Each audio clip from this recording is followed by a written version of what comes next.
Olá, alunos do oitavo ano, tudo bem com vocês? Estamos aí, mais uma semana com os planos de estudos tutorados de Minas Gerais, os PETs. Esse é o PET volume 4, essa semana 3 do oitavo ano de 2021. Não se esqueça de se inscrever no canal, dar like nesse vídeo, curtir, comentar e também compartilhar com os colegas de vocês, beleza? Então, pegue seu caderno e vamos juntos fazer as atividades dessa semana. Pessoal, essa semana vamos falar aí sobre a Europa no século XIX. Após a derrota definitiva de Napoleão Bonaparte em 1815, as monarquias vencedoras, Prússia, Rússia, Áustria e Inglaterra, buscaram restabelecer a ordem vigente antes das mudanças advindas com a Revolução Francesa de 1789.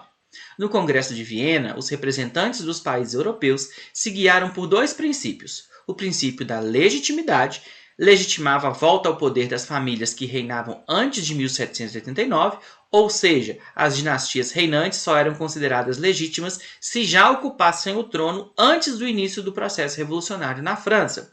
E o princípio do equilíbrio europeu, defesa do equilíbrio entre as grandes potências para evitar a opressão de uma sobre a outra. Então a gente sabe que a Revolução Francesa ela vai mudar muitas coisas, muitas relações políticas, né, econômicas, sociais dentro da França, e essas mudanças vão acabar, né, se espalhando, né, as ideias revolucionárias, né, vão acabar se espalhando. E o governo de Napoleão Bonaparte ele vai fazer uma verdadeira bagunça, né, na Europa. Né? O Napoleão vai conquistar alguns territórios, vai destituir algumas famílias reais, colocar outros no lugar. Né? Até o Brasil, a gente sabe que foi impactado, né, pela invasão lá de Portugal e a família real veio para cá. Então depois, né, que o Napoleão Bonaparte foi derrotado, a gente tem os países europeus, né, chefiados aí pela Prússia, Rússia, Áustria e Inglaterra, que foram as monarquias vencedoras, reorganizando a Europa. Né? E quais que eram os princípios que eles utilizaram para reorganizar a Europa?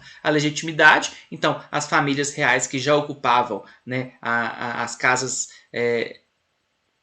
antes da Revolução Francesa voltariam ao poder, e também o equilíbrio, não deixaria nenhuma nação ser muito mais forte para que esse problema não acontecesse, né, uma não oprimisse a outra. Bom, essas monarquias vencedoras realizaram uma nova divisão territorial do continente europeu. Essa divisão as beneficiava e não respeitava os interesses dos povos, nacionalidades das regiões divididas. Ademais, essas nações se uniram na Santa Aliança, um pacto militar para impedir novas revoluções de caráter burguês e republicano na Europa. O pacto entre essas monarquias começou a deteriorar quando a Santa Aliança buscou intervir nos processos emancipacionistas das áreas coloniais na América Latina. A Inglaterra tinha interesses econômicos no fim dessas áreas coloniais e na formação de nações livres, com as quais poderia se relacionar comercialmente e vender seus produtos industrializados. Então, quando, né, essas nações europeias que ganharam, né, elas começaram a redividir o território, elas não levaram muito em consideração, né, as especificidades de cada região, as nacionalidades, os interesses daqueles povos. Né, eles dividiram ali muito relacionado com o poder, né, das famílias reais, né, o que acabou gerando alguns conflitos. Além disso, eles fizeram uma aliança, né, para proteger a Europa de novos levantes, mas essa aliança começou a dar problema quando os países europeus começaram a interferir nas colônias. Né? Vamos pensar aí principalmente na Inglaterra, que queria que as nações americanas, né, elas pudessem comercializar, né, que as antigas nações coloniais pudessem comercializar com os países da Europa. E aí a gente vai começar a ter uma briga de interesses aí. Bom, vamos falar da Primavera dos Povos.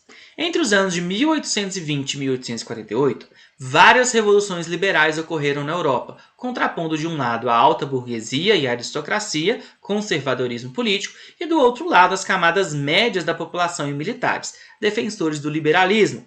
Na defesa do liberalismo, nesse período, outra classe social começou a adquirir consciência de classe e seus interesses, a classe operária. Em 1848, a Primavera dos Povos marcou a queda definitiva das monarquias europeias, o crescimento do ideário nacionalista, a consolidação da ordem liberal burguesa e a expansão dos interesses econômicos e industriais europeus. Então, à medida, né, que a sociedade ia se modificando, novas formas, né, novas forças iam surgindo. E os operários agora eles entram como uma força importante. Né? E esse período da Primavera dos Povos vai ser justamente o período em que a gente vai ter diversas rebeliões, diversas revoltas, diversos movimentos que vão acabar acabando, né, com as monarquias europeias. E a gente vai ter novas formas de organização aí. Bom, vamos falar do caso da Itália e da Alemanha. Nessas mudanças políticas na Europa, duas nacionalidades se forjam, a italiana e a alemã. Esses dois povos são moldados nesse período e suas nações constituídas em 1870 e 1871, respectivamente. Após vários conflitos entre os que defendiam a unidade territorial italiana e alemã e aqueles que preferiam a manutenção dos estados italianos e alemãos separados, caso da Igreja Católica no processo de formação da Itália, a formação de Itália e Alemanha e a formação dos estados liberais burgueses se associam densamente com a ideia de nacionalismo, sentimento de pertencimento a uma cultura e uma língua, a uma região e a um povo ou raça específicos. Nesse sentido, o sentimento nacionalista ganhou condição de ideologia política ao longo do século XIX e auxiliou a forjar a ideia da cidadania defendida pelos liberais contra a ideia de súditos sujeitos às vontades dos monarcas. Então a gente tem, né, esse surgimento aí do nacionalismo, né, um sentimento nacionalista, que é a ideia de que você pertence àquela nação, você tem características, né, você tem uma língua, você tem uma cultura, você tem uma religião que combina, né, que é igual em determinado grupo e aquilo forma uma nacionalidade. E aquela nacionalidade deve estar unida sobre um governo, né? Então a gente não tem mais o súdito que deve respeitar o monarca independente do que ele faça ou do que ele queira. A gente tem um conjunto de pessoas que têm uma nacionalidade em comum e que merecem e que tem que ter um governo que seja justo para elas. O imperialismo, pessoal, o imperialismo é um fator importante aí, não só nesse período, mas que vão trazer consequências mais para frente, né? Inclusive a Primeira Guerra Mundial. A organização política liberal associada ao nacionalismo e ao desenvolvimento industrial e, consequentemente, de grandes áreas urbanas, culminou no início do século XX na eclosão da Primeira Guerra, 1914, e no desenvolvimento de teorias raciais e racistas, como a utilizada pelo Estado nazista alemão. O desenvolvimento industrial também provocou a corrida por áreas de exclusividade econômica para as nações industriais europeias.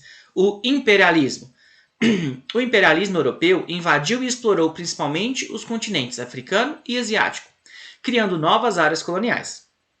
As nações europeias, e no final do século XIX, Estados Unidos e Japão, fizeram isso objetivando a obtenção de matéria-prima, a exclusividade de um mercado consumidor e de investimento de excedentes de capital. Sob a justificativa de levar civilização e desenvolvimento industrial capitalista, as nações europeias, utilizando o argumento da superioridade racial branca e cristã, vilipendiou povos da Ásia e da África. Né? O que esse trecho aí do PET, né? Lembrando que esse trecho está dentro do PET de vocês, ele está dizendo para a gente. Né? Primeiro vamos entender o que é o imperialismo. O imperialismo vai ser a dominação de uma nação sobre a outra. Né? Então os países europeus eles vão dominar, né, outras regiões da África e da Ásia. Então eles vão conquistar esses territórios. Só que essa conquista não é simples. Né? Não é só ir lá e conquistar através de guerra nem nada disso. Não, você tem primeiro os objetivos dessa conquista. Né? Os grandes objetivos dos imperialistas são matéria-prima, eles querem matéria-prima barata para eles poderem continuar produzindo o que eles quiserem. Eles querem mercado consumidor, ou seja, pessoas para comprar os seus produtos, e eles também querem mão de obra barata. Então esses são os três grandes objetivos dos imperialistas. E eles vão dominar essas regiões com um discurso de que, na verdade, eles estão ajudando essas regiões. E aí a gente tem, né, essa visão racista, né, da época, algumas teorias racistas que diziam que os europeus eram superiores aos asiáticos e aos africanos. E eles estariam ajudando eles. Então, quando eles estivessem dominando lá, eles estariam ensinando a verdade sobre o mundo, sobre a religião, sobre isso. Né? Uma visão racista e a utilização disso para dominar, né, e ganhar economicamente aí. Imperialismo. Essa ideia de superioridade da raça branca era usada para justificar o porquê das invasões e divisões dos territórios entre as primeiras nações industriais.